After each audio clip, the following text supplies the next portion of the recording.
Hello, my name is Mercury, and welcome to this brand new episode of Media Buffet. Today, I am alone and I'll be discussing Neon Genesis Evangelion. So that was a very long 3 hours, wasn't it? Yeah, I almost immediately lied to everybody that, we're getting daily episodes, and then the last two episodes came out like 4 days apart from each other. No, it was like 6 days. Yeah, 6 days apart from each other. And then this one's coming out, 3 days after? What the fuck, man? Yeah, no, I hope the promise, I hope that we can actually get those episodes out. What I mean, that we can actually, you know, what do you call it? Actually get to do the daily episodes now, and we are progressing at a pace where, like, with these few episodes, and then tomorrow, I mean, depending on when this episode comes out, but definitely soonish, we're gonna be getting the daily episode. I promised. I hope that it happens, but you never know. You really never know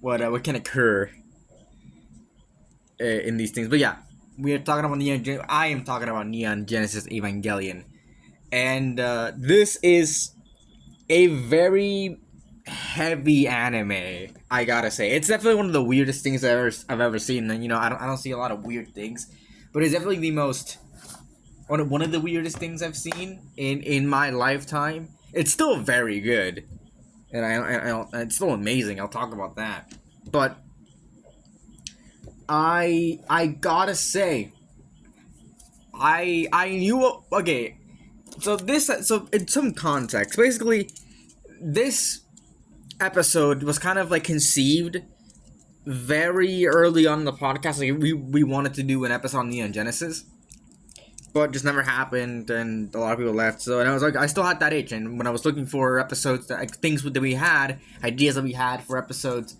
back then that I could use for retro, I was like, I stumbled upon the Neon Genesis Evangelion. So I was like, okay, I'll do that. I kind of knew what I was getting into, kind of not. I kind of went into the whole series completely blank. I knew some things, but at that point I was very confused as to what was Neon Genesis Evangelion, the show itself, and what was the end of Evangelion, which we will also cover as part of the retro line. After that, like, the rebuilds will be part of modern. But yeah, Neon, like, I was very confused. I knew of the I knew of the characters. I knew of the angels. I knew of the Avas. I didn't know a lot of the other things that happened in there. I knew about the impacts, kind of. What else was there? I knew about the ending where, like, the chair, the infamous chair, like, shot that was there. Then we have then there was the congratulations part, and obviously from the end of Ava, I knew Asuka's death. Spoilers, I get in the first 3 minutes of the goddamn episode. Fucking hell. I knew about Asuka's death. I knew of Third Impact and that song that happened that plays through it. I knew of the hospital scene that happens at the very beginning of the movie, which I haven't seen yet. I will definitely be watching at some point. That's one of the episodes that got, like, pushed back. This episode was supposed to come out a while ago. Just full disclosure. This episode was supposed to come out a while ago. This Neon Genesis one was supposed to come out a while ago. So just fair warning there. This episode is old. It's old. But yeah. So there's this thing about Ava that I have to mention. And I'm sorry to really go into this. Ava's a very popular series. I mean, obviously. What was I going for? Yeah, like, this is a very. Let me finish the first thought, the first like thing, before I go into what I was gonna mention there. So it's been a thing that that at least sometimes has been tossed around to be covered on the podcast, and now that we have the retro line, I was like, better time, but not a. There's no better time than now to actually experience Neon Genesis and actually watch all 26 episodes. And oh boy, what an experience that was! But again, to what I was getting into, this show is big, and it's one of those pieces of media that has a lot of interpretations, and a lot of theories, and a lot of themes. And it's something that's very important. And I commend everybody who spends 3 hours dissecting a piece of media, even if I don't want to watch all of that.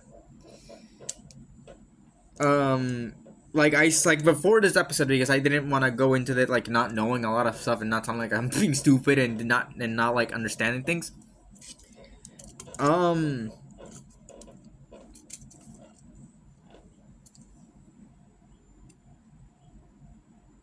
Sorry.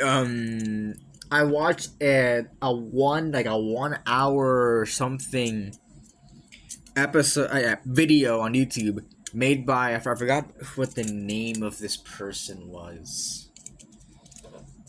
But it was like dissecting why episodes 25 and 26 were actually a good, not a good ending, but like a well-written ending for Evangelion, the series overall. And I agree. I'll get into that later as to why I think episodes 25 and 26 are not bad. They are not like apparently people thought they were bad, and I'm like, I don't know what you guys are saying. It comes out of nowhere, but it's still good. Like an hour, like it was like an hour long. But anyways, it was like an hour long dissection analysis of these 2 episodes, and cool. And then this person also has this YouTuber has another video where she analyzes End of Evangelion. It's like 3 hours long. It's like, goddamn. What I'm trying to say here is that do not expect an analysis of this series to be like, don't expect like a 2-hour analysis of just Neon Genesis Evangelion. This is not an analysis, like, this is not a video essay, it's not an analysis of Neon Genesis. I am going to get into that because that is something that the show puts forward, and that's something that I gotta talk about.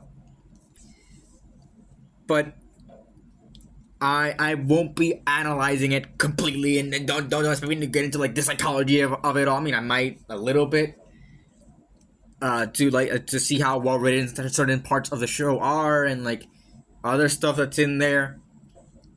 But don't expect a 2-hour analysis. This episode might be over an hour long. That's what I'm expecting, but there's a lot of stuff to cover in this episode, and especially with Neon Genesis, it has some very, very like heavy stuff, and a lot of very packed stuff that I can spend probably hours talking about, but I don't want to spend hours talking about, mainly because we got I got other episodes to talk about to record, and and I gotta speed this shit up. But yeah, no. It's something. This series is something, and honestly, if you want like an actual analysis, go watch the analysis of Evangelion. I can't do it. I can't do this series justice with just a review. Even though I'm gonna try to talk about those things and how it benefits the series and how it makes it like I think the masterpiece that it is, but this isn't the video for that. Just fair warning. Don't get mad at me for going for me not delving deeper into it. It's just like this is a review. This is not like this is a very long review. I will like completely like agree. Us at Media Fan, we make very long reviews. We make very long reviews. It's like, I think a lot of people like go into saying, oh, this is like a very, very long episode. It probably goes very deep into it. Like I guess we could go very deep into stuff, but yeah, like recently, like what I had the almost 2 hour long Breath of the Wild review. Like yeah, I expected that one to be an hour long. It almost turned out to be 2 hours. Like, it was long. It was very, very long.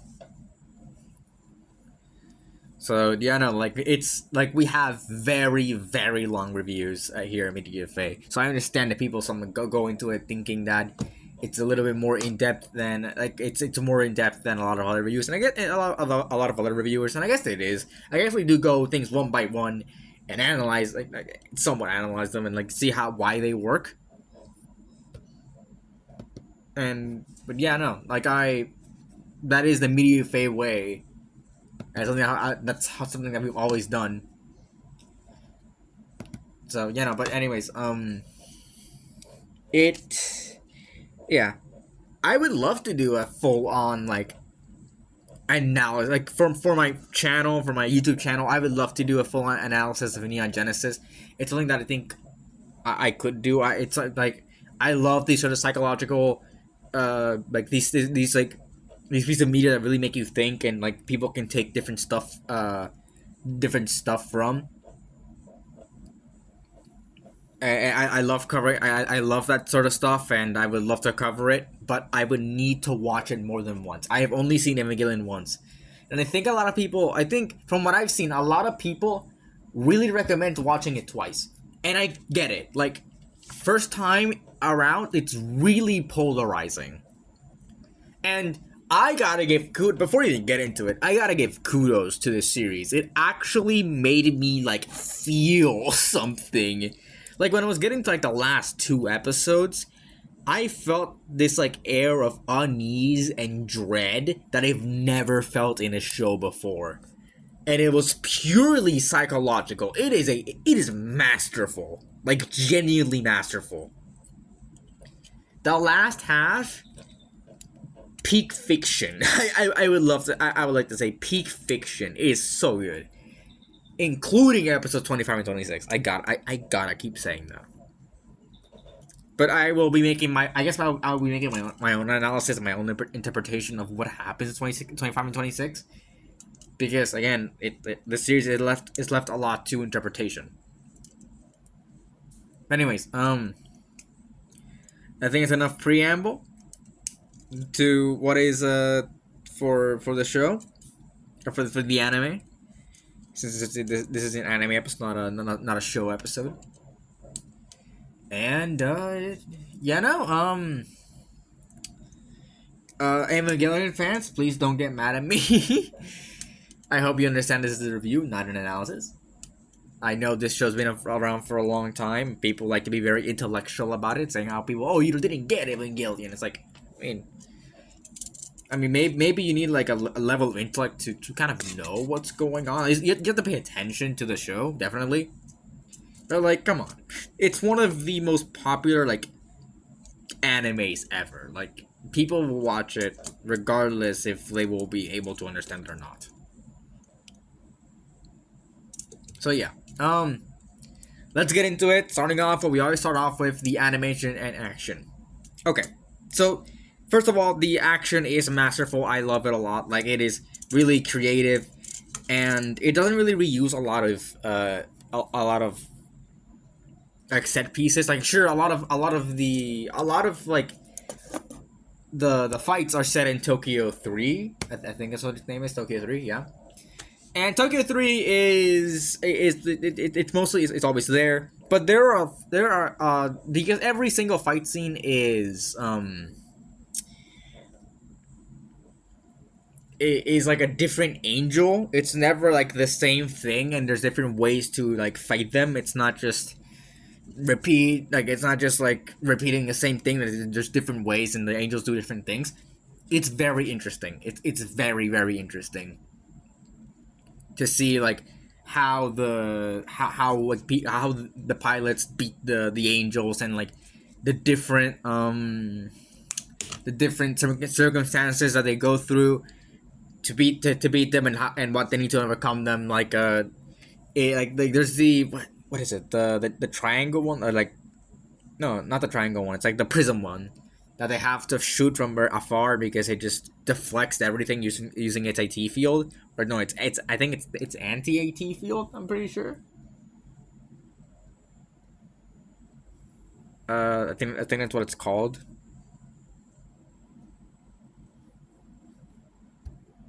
Anyways, yeah, but like because it deflects it or deflects it against laser, like they have to shoot it from very far. And then there's another one where just have to kind of wait it out. And it's like the shadow, the shadow like realm one that appears. Then there's the big one, the big yellow eye one. Angel, the 14th angel maybe. That's what it's called. Yeah, 14th angel. Evangelion. No, that is Zeruel. That is I do not remember this. Oh yeah, no, I remember this guy. Okay, this is the one where like where Eva Uno one goes berserk. I think it's 12th. No, this is the shadow one. Bardiel. This is not the one. Bardiel. Who the oh. Okay, yeah. Is it the 15th? No, it can't be the 15th. 11th, 10th. Come on. 10th angel. It's not the 10th angel. Here we go. Sakio. See, I was right. Sakio, yeah. 10th angel, where it shows up like 2 minutes. It's so stupid.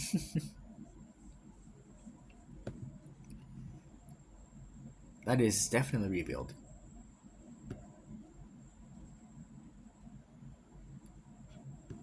But yeah, Sakio, the 10th angel shows up for like 2 minutes, and they have to beat it by like overcharging its anti-AT field or whatever. Material, yeah, like there's different ways to beat like that. It's all different ways to beat the angels, so the action's always fresh, and it's always in different circumstances. Like we have the 6th angel, which is the big whale one. That is not the big whale one. No wait, again, it's very confusing because here we have Ramiel, and he's the 6th angel, or it's the 6th angel in rebuild.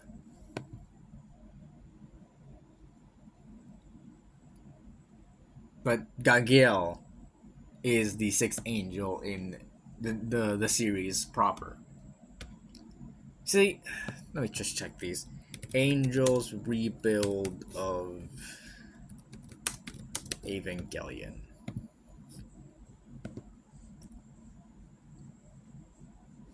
What the fuck is this? Wait, what? What? Wait, this is okay. Yeah, first angel is Adam, second angel Lilith. Yeah, 4th, 5th, 6th, 7th. Remember that one? 8th, 9th, 10th, 11th, 12th. I remember 15th, 12th, 13th, 14th, 15th, 16th, 17th. Yeah. The fuck did 16th even do? He shows up like 2 minutes. Again, a lot of these don't show up for long. Yeah, like it's always different ways like to beat him, and especially the 11th angel where he like what do you call it? I mean the 11th angel, it like attacks Nerve through one of the Avas, and it does it like through coding, and that shit like that's very cool. Then we have 8th, which is like the lava one. Tabris is a human. 17th, aka Kaworu.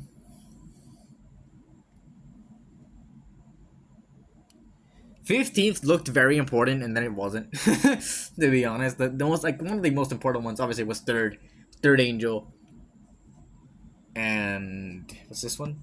12th. And technically, no, not 11. They're all gonna do shit. I can't believe a lot of people like make jokes about Ramiel. Ramiel memes. Let's see. What?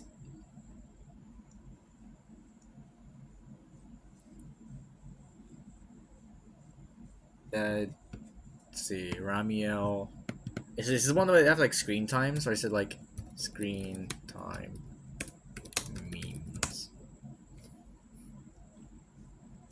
No, it's just like people really like Ramiel. Let's see. Is that Arkiel? That that's all the memes about it appearing for like 2 minutes.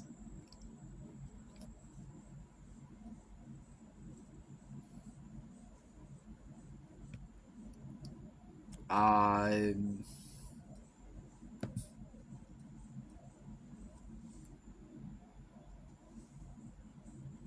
I mean, okay, whatever. I can't find the one that has like all the memes about it appearing for like 2 seconds. Anyways, like the action's very good. The action's very good, and it's always fresh and it's always different. And all the angels bring like their own style of how to beat them. They're not all just the same thing repeated throughout.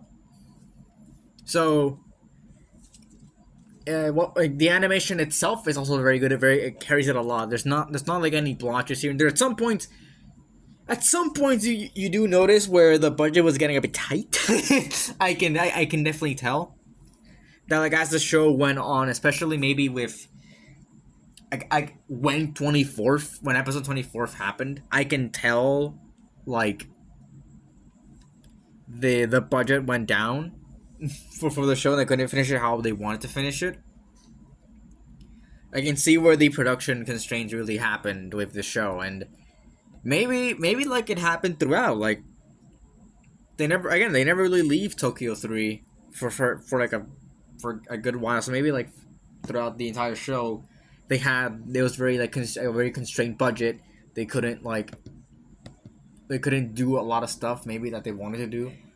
And I feel like that's very apparent in like the last two episodes, where the last two episodes are they're animated in a weird way, and I see like, and that's a big complaint. I'm gonna get to episodes 25 and 26, fully discuss them in like, and I think discussion that they should like. Not a well thought out discussion because I'm doing this live. Fuck it, we do it live, But it like me like officially looking at them and like seeing why I think they work. But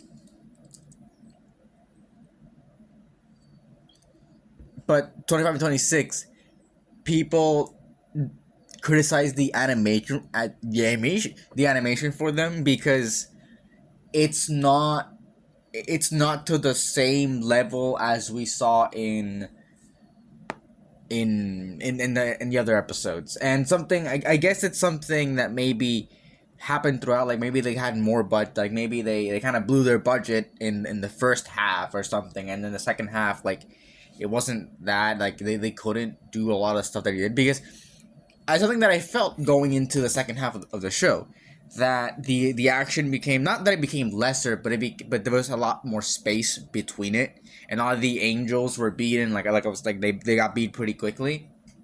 So maybe like they saved like the budget for the really big stuff, and like Ava Unit 1 going berserk, the Tabaris Kaworu like stuff there. Like maybe they saved the budget for that stuff, but instead of like what would it call it? It's but instead of instead of like just doing. Instead of just having a bunch of like action sequences, they had to focus more on the characters, because that was less budget. Like they had all the concepts for all the concepts for the nerf based on, like they could do all that. They could focus more on the characters now, and I feel like that's where the show really shines, instead of it being about the action oriented things and all that. Like I think the show really shines when we actually get to know these characters, and that's what the second half really allows us to see. Which is, I think, really good. I really do enjoy the second half and how it tells its story. It's not like the biggest, like, oh my god, like most action oriented thing ever, but I feel like because we have a lot more space between the angels, instead of just being like almost like a one a week event, like a Monster of the Week type event that kind of the Angels were, but before the second half, when it started like the slowdown, because we were getting to the end of like the list of Angels, like the end of the 17th of the 17 Angels, so they wanted to like space it out. I feel like it's fine, and also again, episodes 25 and 26, like they had they don't have animations to the par of to the same level as the other as like earlier in the show, earlier in like the second half, like some scenes were made using pencil and paper. You could see that it was made using pencil and paper. Some of them were made with markers, like they have like that marker like look to them. Like it's not animated to the same level as the rest of the show, but I feel like there's like, for me, it wasn't distracting because I knew that we were like at that point in the show we were in instrumentality, and when you get to somebody's psyche, you're trying to break somebody's psyche to become like part of instrumentation, or like accept it, like it's going to get weird. It's going to get weird no matter how you look at it. And seeing all these like amorphous shapes and these different like arts, like the different art styles and all that stuff within instrumentation, I didn't feel like it was out of place. Like, okay, fine, it's not animation to the same level as it was in the other episodes, but I don't think it needs to be. That's not what it was trying to be. And for the probably the fucking lowest budget out of any episodes that they had, because they probably kept running out. They probably want to go really big, and I'm guessing that's what End of Ava is. It's them wanting to go like giving, like making their own, like making how the ending, what they thought the ending was gonna be, but maybe a little bit changed. End of Ava came out 97. This ended in 96, something like that. Let me check. I'm pretty sure I have a whole like document going over release dates. Don't ask me why, but I do. I know that like recently, like not recently, but like people usually regard End of Ava as like a fuck you to people who like I guess want a different ending, or like were complaining about the ending to Evangelion. Power move there, but when I eventually go into End of Ava, which is probably at some point in the near future, I'm gonna go into End of Ava. I should note that it's giving off the same vibes as Joker, Vlad do. I know, crazy fucking comparison, but like it's like, like it's a reaction to these people, like it's a fuck you to these people, it's a fuck you to everybody. Like hopefully it's not to that extent. Hopefully it's a fuck you done well, because I honestly not giving into that fan base that wants a certain thing. I feel and like telling them why it'd be bad, I think is an interesting way to take a story. It's not like a bad thing to take and not a bad like, not a bad motivation, not a bad like central like viewpoint to have your story in. However, it can feel, you can make it wrong. Like you can definitely like fuck up in doing it, and that's what Joker Vladu did. It fucked up because it never like going into there. It never like explained. I feel like why it'd be bad it was never like, I don't want to be the Joker. Like Arthur Fleck enjoyed being the Joker in Joker 1. Like that's who he was. But in here it's like he doesn't want to be. It's like, what the fuck, man? Like it's not like you can do this type of story as long as you don't betray the thing that you were trying to make, you know?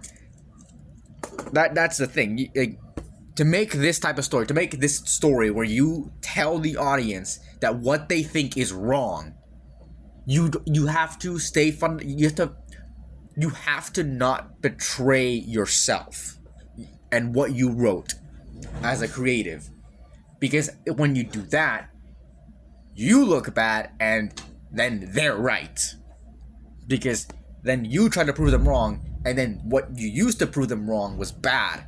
It was not good. Then like they're right, they won. They won that fucking argument, you know. So it's a little bit of slope, but it can be pulled off. I want to see how End of Evangelion pulls it off. So yeah. Anyways, going back to episodes 25 and 26. Yeah, they're not animated as they're animated in like different ways, and there's different stuff here and there. And I like it a lot because I know the context, but I think maybe people didn't understand what was going on. And obviously, I get it. I was confused as well because we go from Shinji like killing Kaworu in at the end of episode 24, and then immediately going into instrumentality. I feel like that was for the budget, because maybe they couldn't animate it what they wanted to be the ending in time. And I think and you know I don't think End of Evangelion was made like completely as a response to the ending of Evangelion. It's too soon afterwards. Like Joker again. It was released 5 years after it was released 5 years after Joker 1. Like it had time to at least like for Top Phillips to really look at like how Joker itself has influenced society and all that stuff. But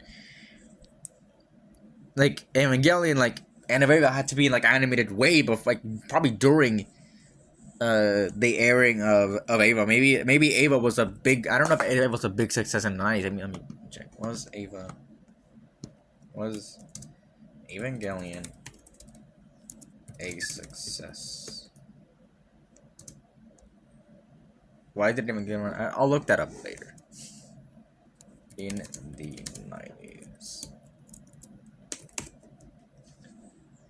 I don't want to try out AI mode. Fuck off. How popular was it immediate? One of the most functional in the 90s.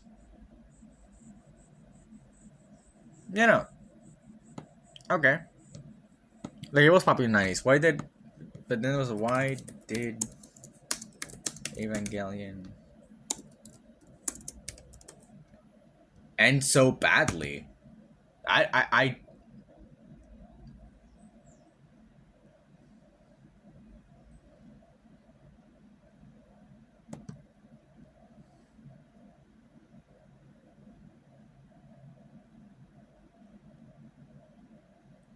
yeah, I am right.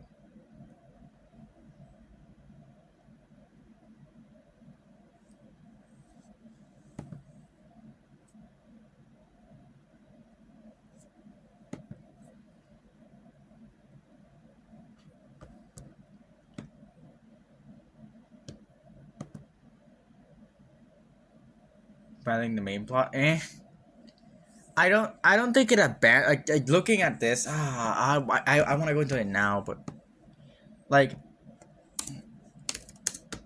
I don't think it abandoned that.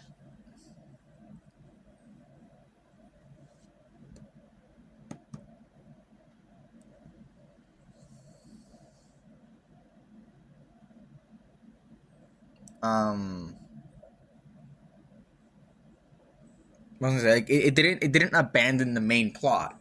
It was the main plot. Its mentality is a big part of the plot. I think maybe people were a little bit betrayed about Seal because that was set up there, but I think that wasn't like the main thing. It was always about the characters and the trauma they have by the trauma they endure by piloting these mechs, and like and how these characters and like the mental anguish of these characters. You know, that's what it's about, and that's what instrumentality is. It's not. It's always been about Shinji's like loneliness and all that stuff. Like, come on, we cannot be serious. The original, the episode 25 and 26 did not abandon the plot of Evangelion.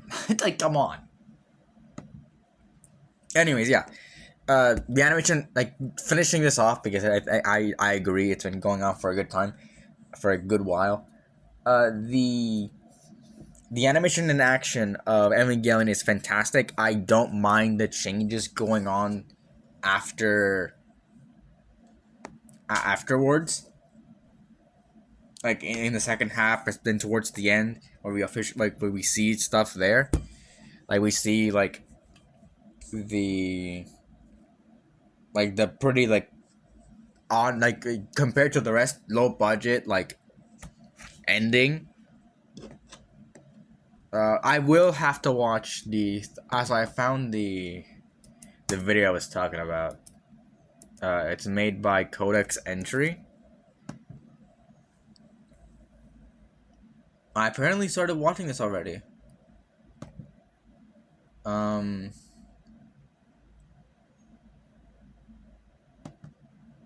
apparently have already started watching this. Okay.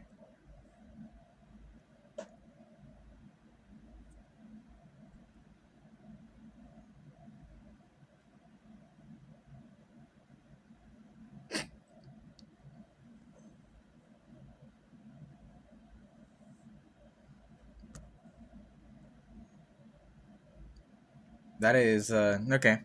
But yeah, I watched a video by Codex Entry that was like explaining the ending. Like, oh, Evangelion, the original ending was good. The original Neon Genesis Evangelion and the original ending was good actually. Yeah, like I watched this and I do agree. Like I agree a lot. And then there's obviously the Neveva video, which is 3 hours long. So yeah. So I will try to watch this because it's not like I'm taking Codex Entry's opinion and making it myself, but it's like it's a good analysis. Because Evangelion is fucking confusing. But, you know, going back, animation action is good, even like the low budget stuff towards the end. Now we move on to the fucking like, oh my god, part of this episode. It's the part that I've been dreading a lot because this part. If you watch our episodes, you know what's coming next, and yeah, you've probably been dreading as much as I have. Oh god. Okay, so Evangelion, like I said, focuses on the characters a lot, and it's a big like discussion point of the character of like the show, the characters, and like their relationships and all that stuff. I cannot give the show and its characters justice with the base like media with a template of going through every character, talking about what I like about them and all that stuff. There's so much with these characters. I'm going to try to talk about them. Starting off with like the big one, the big main character, Shinji Ikari. Okay. Shinji is an interesting character. I at first like I kind of got what people were saying, oh, this guy doesn't want to this guy's kind of annoying. I didn't mind him. He grew on me as a character. I understand what they were going for here and why he's the main character. He's pretty much been left behind, like alone by everybody now. He suffers from loneliness and all that. So, and he doesn't really he struggles with finding like meaning in his life, and he's been given this kind of opportunity by his father, who he kind of resents for leaving him behind. And now like he has a purpose, but it struggles to like, well, what's going to happen afterwards, you know? And that's what kind of the show goes into. Like, yeah, Shinji has a purpose, and I mean, like, what he thinks is a 10-minute analysis. That's less than I thought. Anyways, like, he gives himself the purpose. Like, his purpose is to pilot the Avas, and it's the only thing that really brings him like purpose. Yeah, but like, there are only 17 angels, and throughout the show we see like, okay, what's gonna happen next, you know, for him. And since he's still like dealing with loneliness and stuff, if he finds a friend in Kaworu, but he has to kill him, and he feels bad about it. He tries to connect to like the other pilots, but I mean, they kind of push him away. I mean, Rei is pretty emotionless. He connects with Rei a lot more than Asuka, at least from what I remember from the show. But he still like tries to connect with Asuka. And Misato too, like he's like very like, I don't know if he tries to connect, but he tries to like form friendships, and also finds friendships in the other kids. I forgot their names, but like the fourth children and the other guy, like finds friendship in those, but he's still like kind of dealing with like purpose and loneliness and all that stuff. And it's really interesting. It's like, again, it's a big part of the show, and we see how like how kind of torturous it is throughout. And also, like, you know, like not having his mother around, and him I guess wanting his father's validation, but like his father not really giving a shit about him. Like, it's a lot of stuff for this character, and you can probably see why I can't really discuss it in a lot of detail. There's a lot of stuff in this character that really brings into like makes Shinji Shinji, and I can see why people really like I understood Shinji, and what do you call it, like connected with him with like all these different stuff, and him trying to find meaning, and maybe finding meaning like something like temporary. But then of course like there's the ending where Shinji like finds like his life has meaning, and he rejects instrumentality. At first I thought that like the visuals like implied that he accepted it because he's breaking his barriers and everyone's congratulating him, but no, like doesn't like. And then I thought about it. I knew that I was like, I had to be wrong at some point, because Shinji's not like, what Shinji is doing is he's like, oh, I matter, like I'm my own person, I matter to people. So it goes against him accepting instrumentality. So yeah, he doesn't accept it, but he like accepts the fact that he matters as his own person, and that he deserves to live. So yeah, like that. I think that's why, I think that's a big part of why people like really like connect with. I don't know if like, I guess sympathize and connect to Shinji. There's some stuff that Shinji's done which is not good, and that's mainly in End of Eva. Like, he's not a perfect human being, but you know, nobody is perfect. But him overcoming these, and overcoming like his main issue of not being like not connecting with people, not feeling like he mattered. In the end, in him like accepting the fact that he matters and that he should live.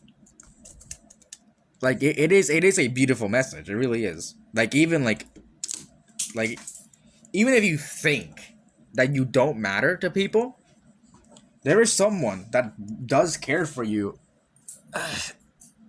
and there is always a reason to keep living. This is turning into a fucking like seminar about like one of those like shit like one of those things about like, oh yeah, like the like, oh you don't deserve to die, like these like, not seminar, like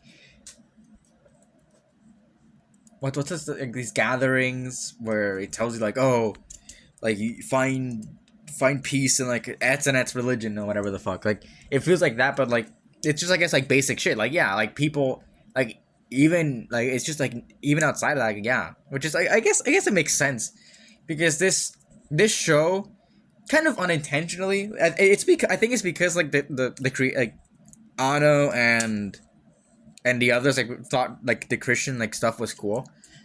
Like they probably took some information from that. Like that's fine. Like it's still a good message, even outside of that. Like yeah, people matter, and people shouldn't just think like this. Man, I see why people are connected a lot with Shinji, and he is, I think, like I think it's the perfect one, the perfect character to see to have like as our like protagonist. Like he's like our big main one, you know. So yeah, Shinji Ikari I think is written really well, and also like us like seeing like his reaction to what is like what his father was nervous doing, what his people. And I feel like them being kids, at least the main characters being kids, um, is it was an interesting choice, but I feel like it makes it a little makes it not a better, but it makes, but I don't know, keeps it a little bit real. Like keeps it like it keeps it a little more tragic because he still has like, his whole life ahead of him. Like even outside of just this, you know. I mean, has his whole life, yeah, has his life ahead of him, but there's like this big apocalypse that's coming, being made by this shadow group.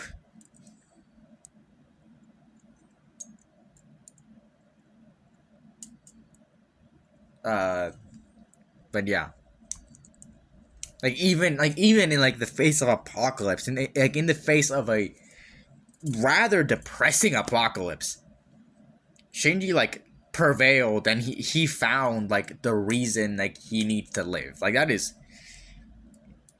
that's a really good message. Like I know a lot of people think that Evangelion is like really really depressing, and like yeah, it's a show that really, it's a show, it's an anime. It's just a piece of media that really makes you think, and it's, I feel like I saw like the like the best way to describe it, where somebody said that Evangelion disturbs the comforted and comforts the disturbed. Like that's something that's been used a lot for a lot of different things, but I feel like with Evangelion, yeah, it's really it's really apparent, and I think it fits really well. Like if you're anything like Shinji, you know there is hope. There is a light. Like so, they just gotta find it. You know. Anyways, that is a lot. That's a lot of extra tension and so on. And it's not like I'm uncomfortable talking about it. Like it's something that like with this show, yeah, we need to talk about because it's like it's what the show is about, you know. And it's something that after watching this show, and I mean before watching this show, it's something that's always been interesting to me. Like exploring like the psychology of characters, you know, and seeing and like seeing how real like we can make these characters feel because it's a real thing. Like people connect to these fictional characters. Of course, if you're like a writer or something, you're gonna connect less. You're gonna be able. You're not gonna. If you're a writer, and it's something that I know happens because it happened to me. When you're a writer or you're just a creator of creating characters, maybe not like Twitter OCs, you know, but characters like made for media. Um, you start to like you instead of like when you look at somebody else's, when you look at your own, you don't look at them as like people. You look at them as the constructs the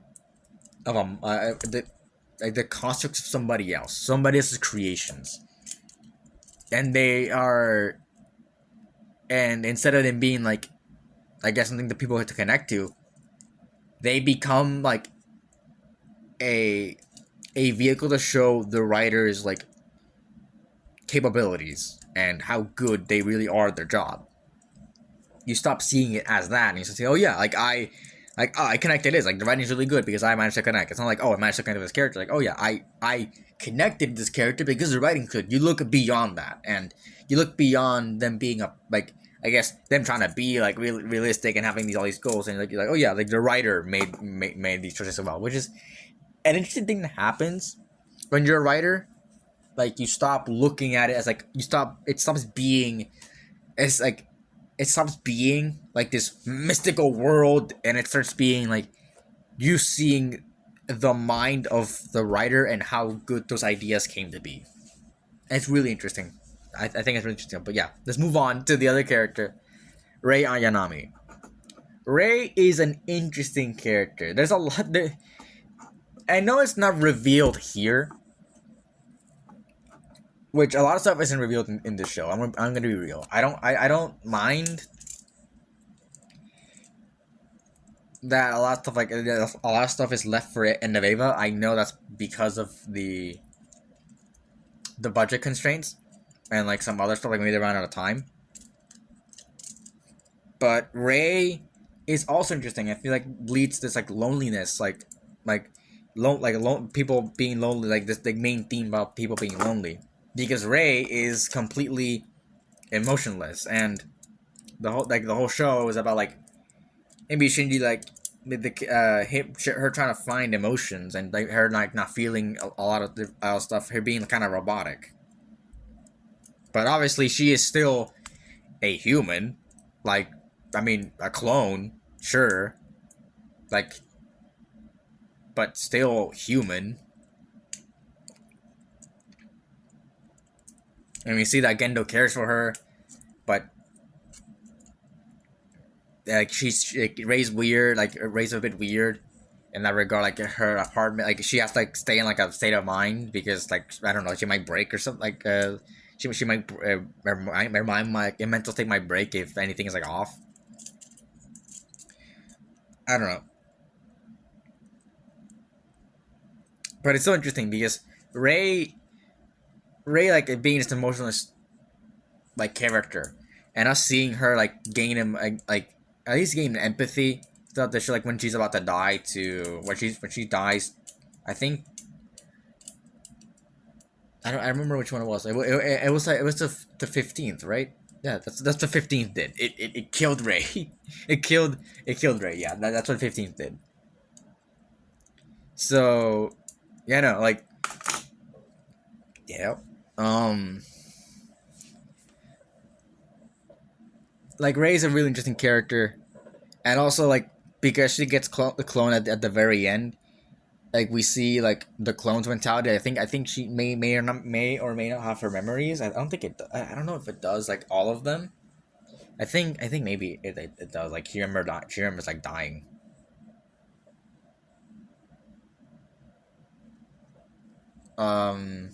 You know, like still like her like having that lingering like thing, like oh yeah, I felt like emotions in there. Like it's really interesting, and also how Shinji kind of connects with Rei in a way, and tries to like make her happy, not make her happy, but like make her like feel emotions.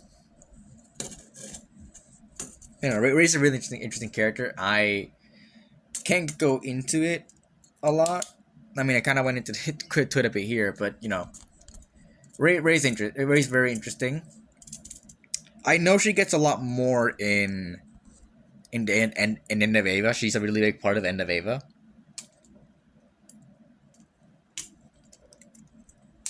So yeah, yeah, like a lot of what happens with Rei is like like there's a lot of clones of her. Like she's not just one person. She's a bunch of like clones, and like her being like you know on emotional, like what do you call not being emotional? It's not emotional, whatever. You get what I mean?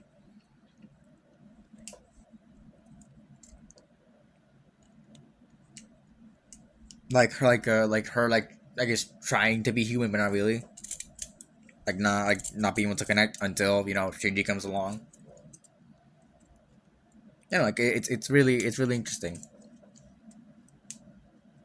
and also her trying to find her own identity because again she's a bunch of clones. Like these clones, like one of them dies, gets replaced. Like it would be really hard to find like your own identity when you know that you're just like again and just replaced. Like you can be replaced really easily as soon as you die, and you'll probably remember it. Maybe you won't. I don't know if you remember. It's like Akagi's mother killing her. But yeah, like Ray's really interesting.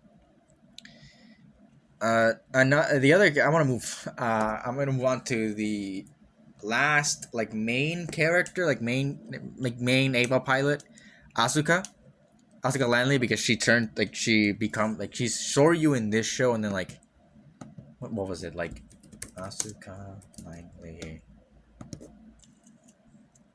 She's Soryu in this show, and then and then Rebuild, she's a completely different character. Like not a different character, but she has a different name and does not act like Asuka. Let's see here. Yeah, no, wait. Rebuild. Shikanami, yeah.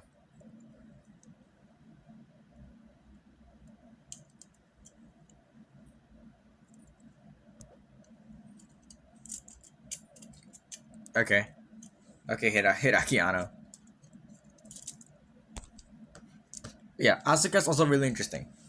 So, Asuka is like very brash, very hot-headed, like goes into combat, and wants to be like the leader. But like all this is like for show, because she's inside she is messed up, and she goes like the most messed up shit in like the like I think 24, 23, which is where like Kaworu leads in, because Asuka's so fucked up after left like so broken afterward that she cannot like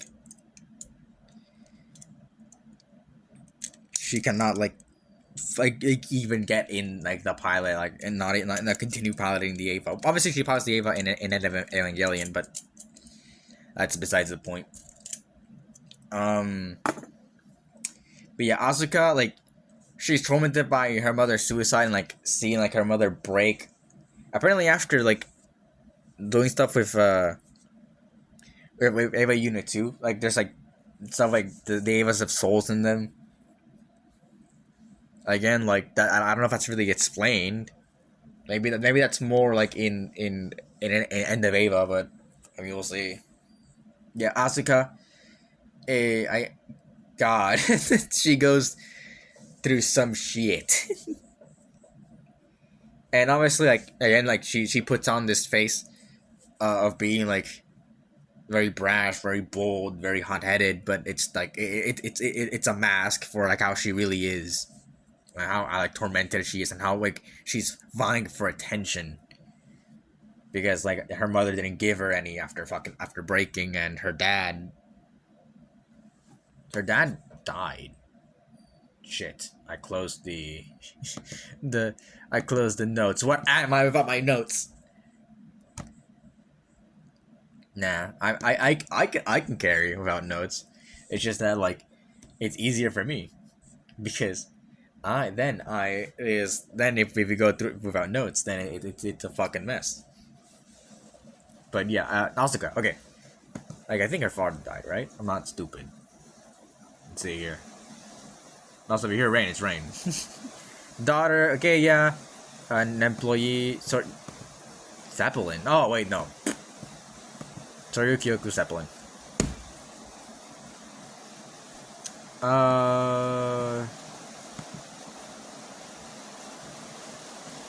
I'll just look it up in the Ava wiki. I can't be fucked. Let's see here. Mr. Langley. No, it's her father's alive. Oh wait, yeah, no, her father's alive. Right, I forgot. He's mentioned.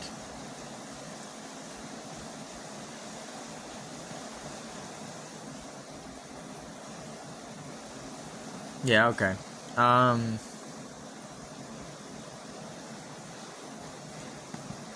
not dead, but definitely, like I probably doesn't give her attention. Like I think in the manga it says uh, that she gets like a new wife and stuff, which may probably fucked up also a little bit more. Jesus, what the fuck? Okay, but yeah, Asuka goes through a lot, and like throughout, and at the end of the show, it's like god damn, like that, like honestly, I heard that 23 was like hard to sit through, but like hearing like Asuka's like screams as she's getting blasted by this light. I think it's playing like Hallelujah. I think it's playing Hallelujah, and she's just screaming as she's like all these like repressed like thoughts like enter her brain and just fucking breaking her. It is hard to watch. I think that's like the point where I felt like genuine dread watching the show. Like Jesus fucking Christ. Like that was intense. But yeah, Asuka really interesting, really well like made. It's a character archetype that like you see a lot with like oh like they put up a face so you don't see like within them, but she keeps it like so like she keeps it so like close to her chest that it breaks her, like it breaks her. She has no one to like talk to it about, like it really breaks her. So when when she gets blasted by by I think it's Angel 16, like it's hard. But yeah, that's like it's really she's really well written. Yeah, let's move on to Misato. I think Misato is also interesting, kind of also putting like this face of being like I guess kind of this cool aunt character, but also having like her traumatic her past with her father being like the one to lead the expedition that caused Second Impact, or like kind of awoke Adam and caused Second Impact, and now she's like she has a scar because of Second Impact, so she has that, and she went to work with Nerve. I think if my father didn't want her to, if I am not mistaken. Let me see. I'm not gonna go on all pages. What the fuck? And no, just Misato. It's been a while since I watched the show, so I'll have to look up some info, especially because this show is fucking like dense.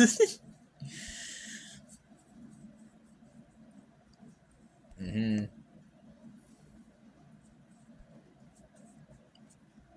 Yeah.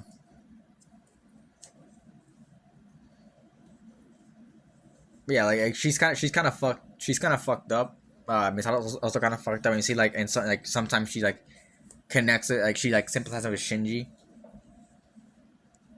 and like she's interesting. We see a lot of her, but it's mostly like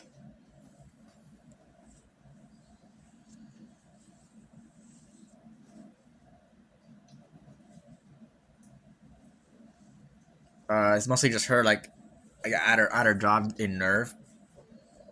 But I'm gonna see.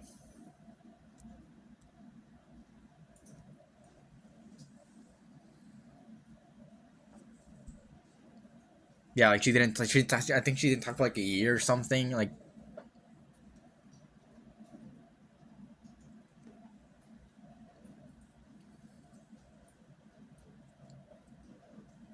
uh,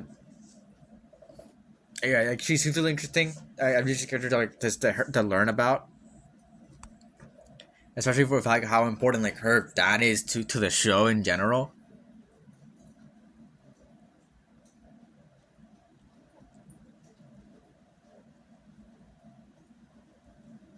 But like she's interesting.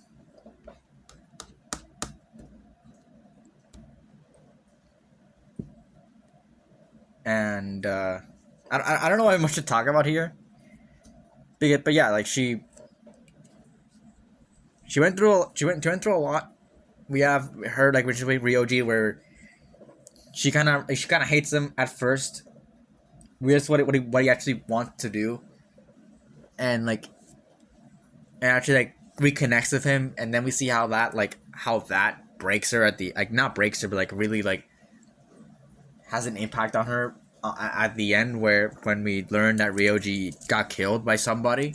People think that maybe, oh maybe like Misato killed him, and I don't think so. I don't think Misato killed him because she was like not like she was being interrogated at that point. You know, like it wasn't.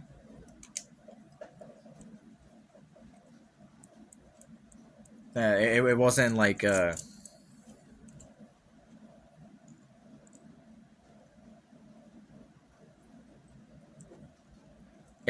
wasn't what was I going on about? It wasn't like her like I think he told her like, oh, go this place, but it wasn't like anything. Like she was at another place during that time. It was mean. It was like he got killed meanwhile that was happening. You know, it wasn't like it wasn't like something that happened chronologically like in a timeline. You know, it just kind of happened. I guess. But, you know, Misato's an interesting character. Like follow along. It's because of like how she is.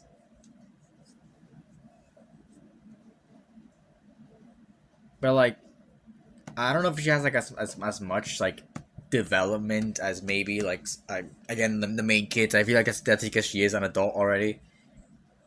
But I guess she has to deal with like the fact like her like learning about what's really happening at Nerve and Seal, because she's not in on it.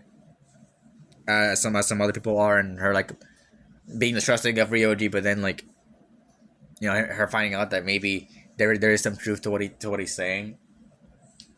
Like yeah, like she's cool.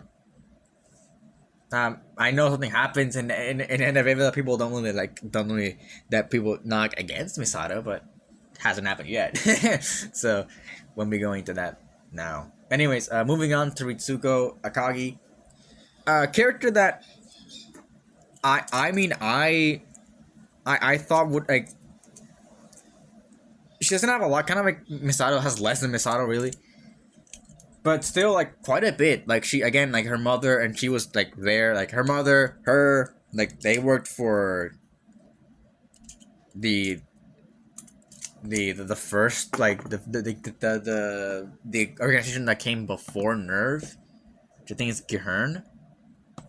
Givern? I think it's Gihern.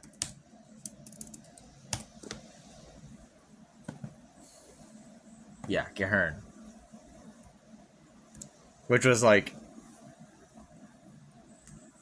which made afterwards, and then was closed down after her mother, like jumped off like the what was it like the central dogma after killing Ray 1. Yeah, the Ray that we were following throughout the entire series was Ray 2. Ray 1 was killed by Naoko after Ray 1 told Naoko that, like, Akagi's mother, and they're both Akagi, whatever. You get what I mean. Ritsuko's mother. That, like, Gendo didn't love her. And Naoko's horrified by what she did. But, like, we learned that, like, Ritsuko didn't really care about her, and not, like, she didn't have that much of a connection with her mother, as much as like some other people. But yeah, it's an interesting character. I didn't think we learned much about her, but I mean she does quite a bit. She helps like defeat the the angel that like infects one of the Avas. I'm pretty sure. I hope you guys can't. I hope the rating isn't as loud as I think it is. God. Here we go. Man, no, like she's interesting.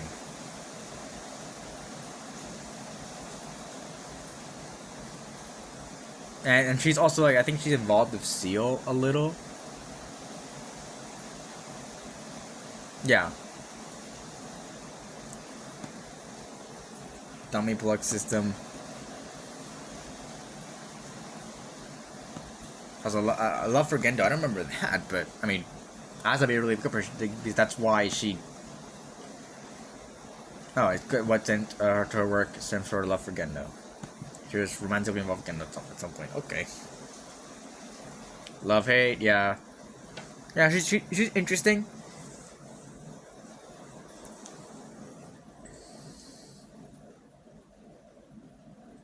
And she also like helps defeat Seal.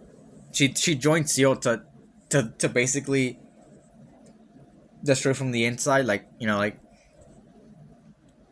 which is cool.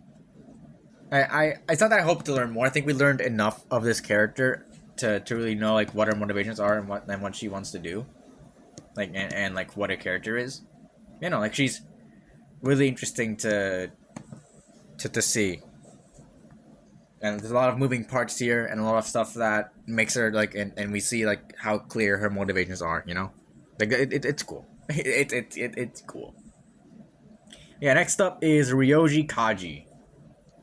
Now Ryoji I think is interesting.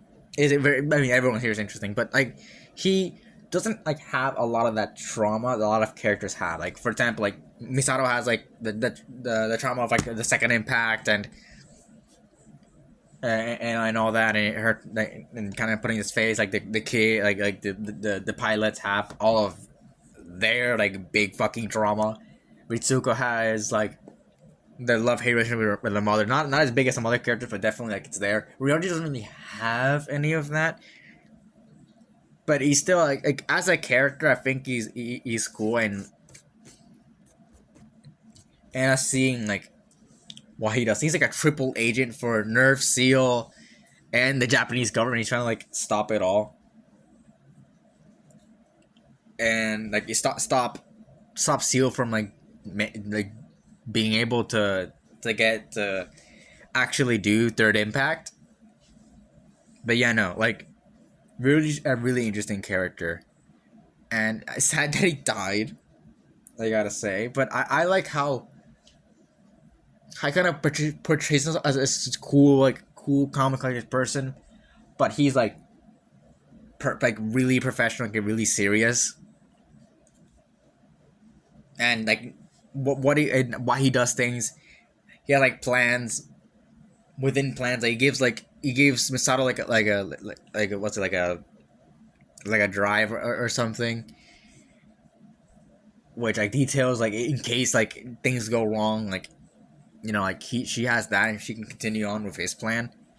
Ultimately, it kind of fails, but yeah, no, I think Ryoji is a really cool character, a really interesting one to follow around, because you know like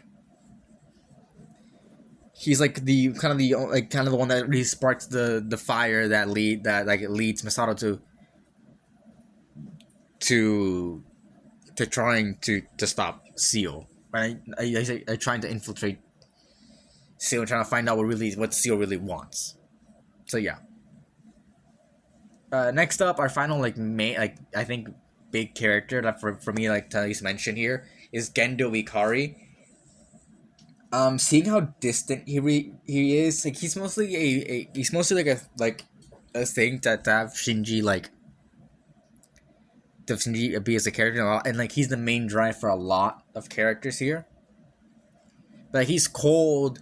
He doesn't really care. Like he only really cares about Rei and nobody else because, well, I think we learned at End of Eva, not here, but in End of Eva that Rei is the clone of his wife and of like of Shinji's mother. So, yikes. That's the only reason he really cares about Ray. Not really the only reason, but like she's the only character, like she's the only person that Ray cares about, and there goes my electricity. Wonderful. Anyways, Gendo, is interesting to see because he doesn't really care about anything,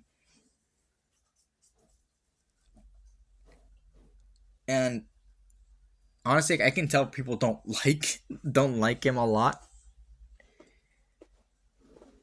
and also like how even him like he was like not this big progenitor of Seal, but definitely somebody who has his own intentions within it. Like he's not on completely on board with Seal because what he wants, like I think it's like he wants to solve like he wants to solve human loneliness with the Human Instrumentality Project, which he wants to cause instrumentality for it, like himself. He wants instrumentality for his own like purposes.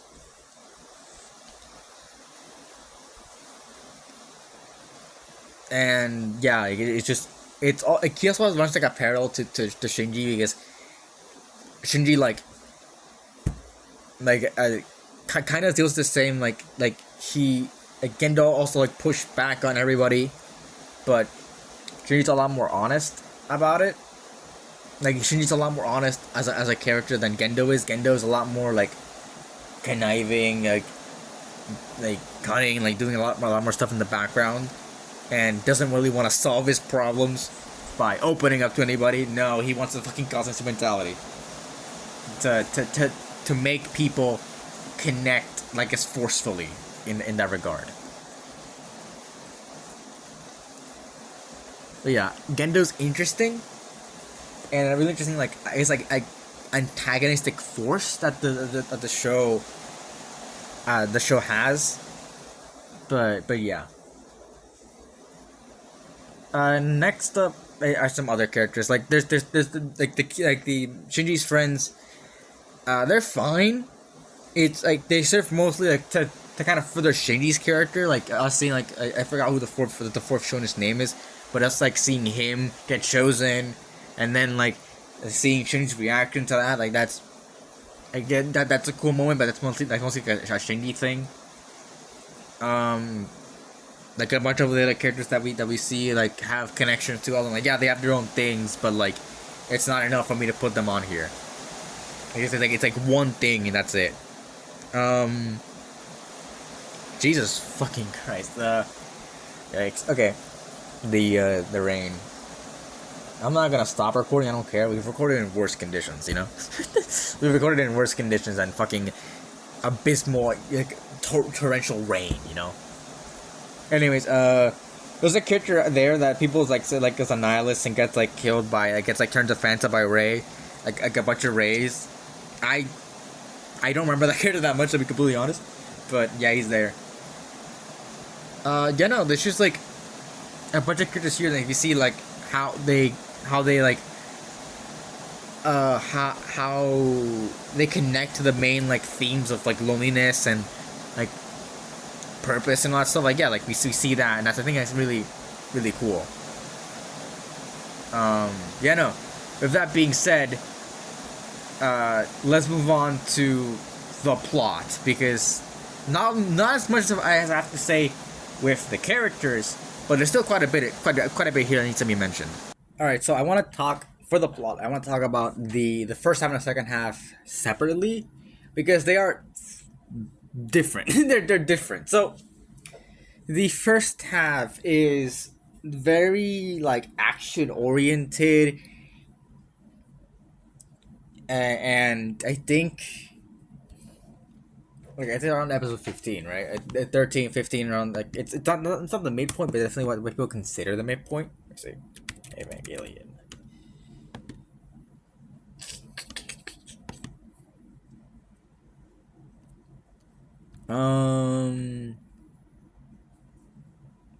I wish they didn't talk about Kaworu.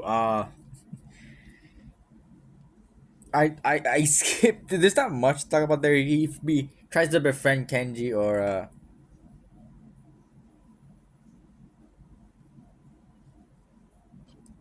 or people think like he loves Shinji. I think it's a fucking ruse. I think that's completely just like.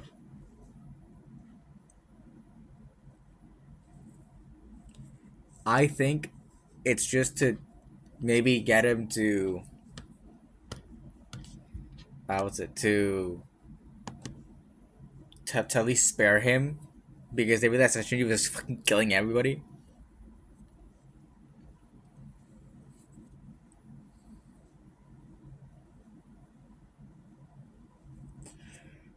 Kill, kill, killing all the angels. Uh, so maybe it wasn't exactly to to actually befriend him or like it was mainly just to control him. I think that's mainly what I feel like. It doesn't really matter if it's love or like. At least to me, it feels like it's just a fucking ruse to get Shinji to back off, but it doesn't work because of the angel, and that's what leads into all that. Yeah, let's see.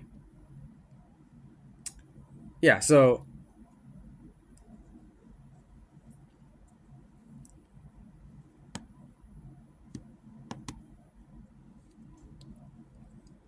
like it like the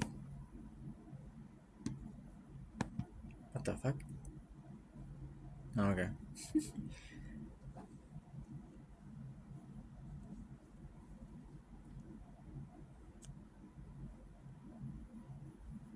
Yeah, like the midpoint is like 13, and then 14 is like the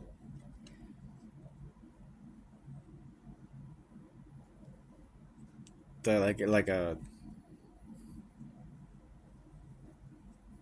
it's a not a clip show. I mean, this is a clip show, but like it's an in-universe clip show, which I think makes it cool. It's like a recap, which I think anime like I didn't know anime did. Anime probably did for a while, like these big recaps. Yeah, let's talk about the first half. The first half is very like it is very I guess like action oriented. Um, like monster of the week type shit.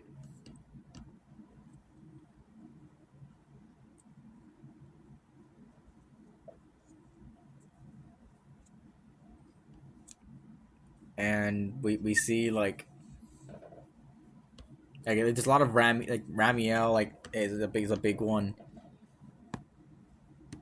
Yeah, it's almost like a monster of the week type formula that we see throughout season like the first not season the first half of the show, and I feel like it works a lot more like to build the characters and scene and like really like set the tone. I think it's mainly also to like get people invested in the show and seeing what happens next and then seeing like oh my fucking god the second half.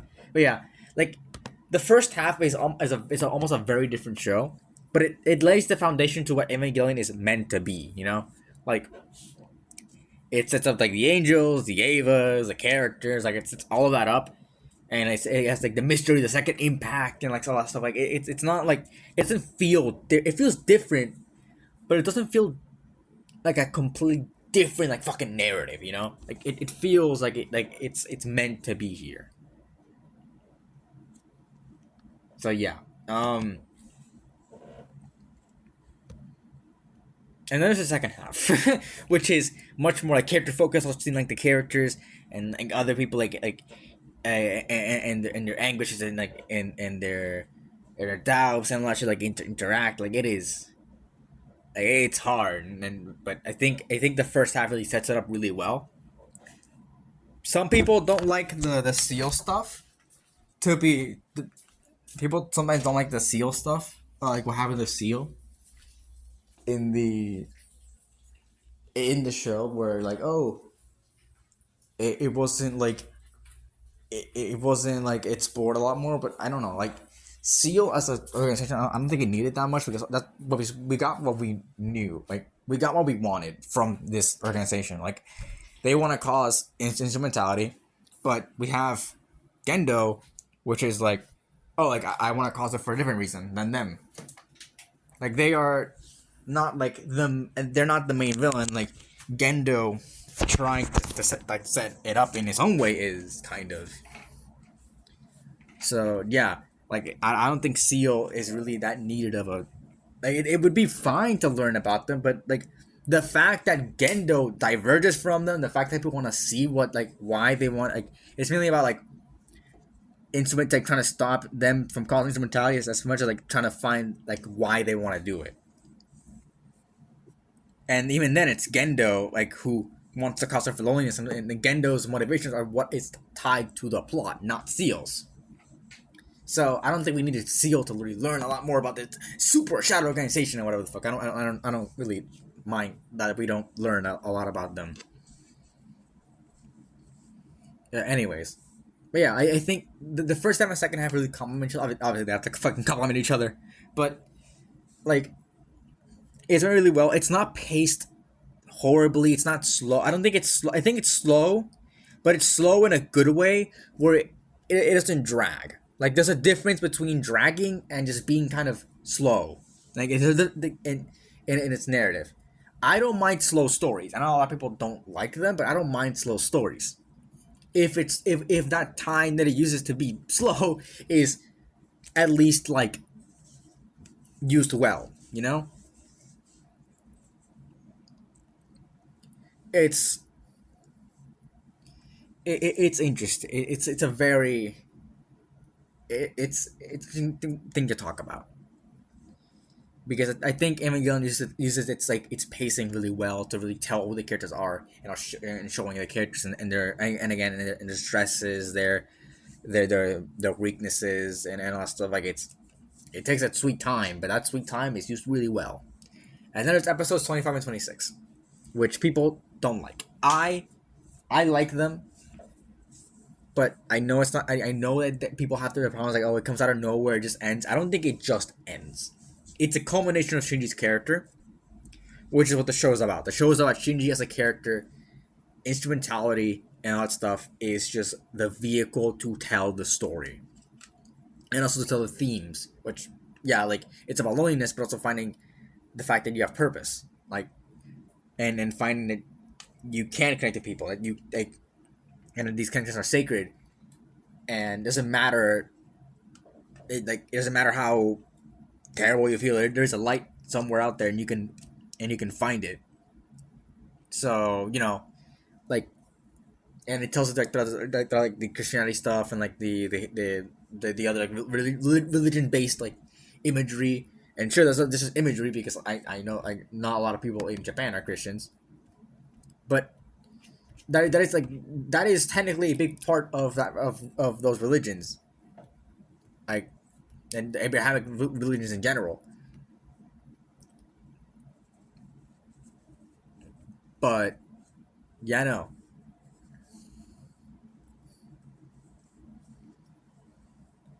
Uh, like so it would be it's fitting to have all this stuff. But but I know that they don't really. It was not meant to be like this preaching stuff. It's meant to be like a vehicle to tell the narrative, and that's really cool. That's really cool for them to use it that way. But yeah, 25 and 26, I think are really good conclusions for Shinji's character because we see him go through instrumentality and we're seeing him breaking apart, breaking from instrumentality, and him and people congratulating him on being like uh, on on achieving like his goals. That's cool. Like and not like, achieving, be like finally seeing how he matters to people. Like yeah, like the plot here, it's slow. It uses its time well. The ending is an ending that you have to see for what it is instead of seeing like instead of trying to get instead of trying to like oh like there's end of Ava right there like I should go to watch that. No, sure, okay, I believe that that this happens during end of Ava like like what we see here because we like it's the original intended ending for the show and it lines up pretty well with end of Ava, there isn't a lot that really contradicts it. So, and it'd be really weird to have like two different endings. And I know this series. I know that Evangelion like resets at some point, like Shinji resets until like after Second Impact, at least in Rebuild. So yeah, no, but like and then he breaks the cycle. But yeah, like maybe I mean, from what I've seen right now, End of Ava takes place. Give me a second. God damn it, fucking sneeze. Like End of Ava is like the ending, but this is like happening during End of Ava. It's they're complementary to each other. But this as like the show's main ending is not bad because it ends off Shinji's character and like his character arc and all that stuff. So I think it's really well made, really well made. But yeah, that's all I gotta say about the show. The character, like the plot, I don't know. It's not. It's a big thing, obviously, but the characters are the main driving force of it. Instead of it being like the characters don't really do like a lot of stuff here, you know. But yeah, like the plot is like taking not center stage and it's mostly focusing on the characters, and the characters are the plot here. They are like 100% the plot. I mean, obviously, but they're the ones that convey the themes. They're the ones that push it like that push it forward. They're the ones that are interesting. The overall plot is just like they have to beat angels with Evas, and and the pilots are teenagers who have struggles. That's really it. But you know, like it's told really well. It really is. So yeah, no, I think that's my summary of Evangelion. It's the characters are the main driving force. The plot takes backstage, but it's still really interesting. There's a lot of action sequences here that are really fun. Go in it knowing that that the first half is kind of what you went in thinking it's gonna be, and the second half is what the show really is. That's how I think you should really go into Evangelion. The first half is what many people the show is. It's Avas versus angels and that shit. Like it's a mecha show. But then the second half is what the creators really wanted the show to be. And go into episodes 25 and 26, knowing it's not the intended ending, but it complements the intended ending. It's a combination of Shinji's character, and that's really, I think, really important to know.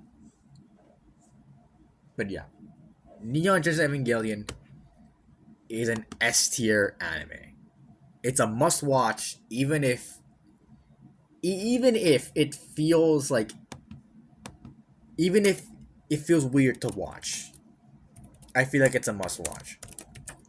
It's like the only show that that generally made me feel dread. I think I mentioned that before, but yeah, it made me feel dread at the end. Like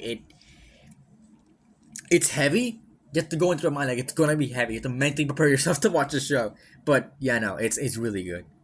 So yeah, what did you guys think about Neon Genesis Evangelion? Leave in the comments below. All our socials on the description. If you wanna stay updated with our content, you can subscribe to us on YouTube or follow us on Spotify. If you want to give us your feedback, you can rate us on Spotify or like or dislike it on YouTube, whichever one fits, whichever one you want to do. And yeah, no, that's about it. See ya.